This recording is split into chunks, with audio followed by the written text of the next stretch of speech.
What do you think your life would look like if WCW had continued being successful into the 2000s?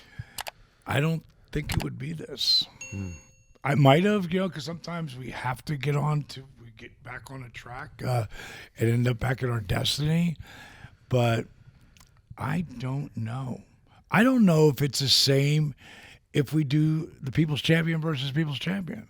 I don't know if it's the same if we do that. How close were you to getting Rock versus DDP? Well, it was in my mind 2 years before it happened. I went to go see the show, Big Show, and he was a champ back then. And Pat Patterson was on the same flight I was on. You have to understand, when I was in the AWA, I got to know through my buddy Lee Marshall, Classy Freddie Blassie, him and Captain Lou were my favorite guys, as far as entertainers on the show. And I love Freddie. And Lee Marshall put me together with him. And, Freddie was a god till the day he died up there. And I sent him my tape. And he brought it in for Pat Patterson to see. And Pat was like, kid's got it. He's got something. But he's like Andre the Giant as a manager. Because I towered over everybody, and that killed me right there, being a manager in WWE. Pat, when Hogan was working with Warrior, I'm working for Florida Championship Wrestling as a color commentator and a manager. And I was up there that day, one of those days they were there, and they had just driven off. And Pat was still there. And he basically told me, you're just too big. So Pat and I had talked. And then the Cadillac, driving the pink Cadillac, my boy Luke from the Bushwhackers, you've seen pictures of him at my club and shit. And back in those days, and he's like, the Diamond, Cadillac, Honky Tonk Man, and Jimmy Hart, and Hammer,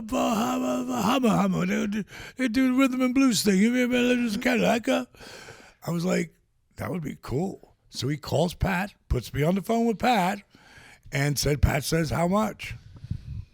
I said, well, if you'll ship it up there, because it is a 62 pink, Cadillac, and this was 90, 80, it's 90, whatever. Whenever Warrior and Hogan were facing off in Montreal, in that same building, not Montreal, in the Toronto, the Blue Jays play. Rogers Center, or it's Skydome. Rogers Center now. So you drive it up there, and you let me drive it and put me up, I'll give it to you for nothing.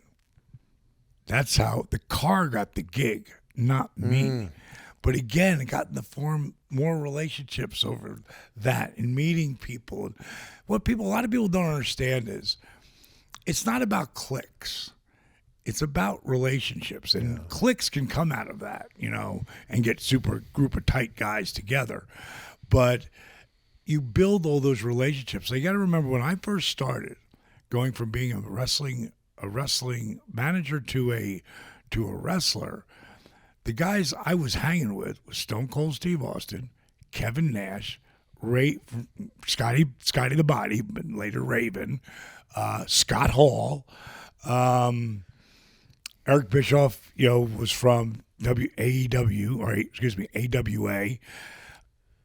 Dusty, Jake. These are the people that I'm hanging with and building relationships. And what happened? Almost all those guys, like Raven, should have been, I brought him to the main event plenty of times. And if they would have if Goldberg didn't get hot right then, when we were doing the trading, we're going to trade the U.S. title back and forth, it would have moved Scotty to that spot he deserved to be in. Because I'll tell you, man, Scotty, I just got to call him Raven.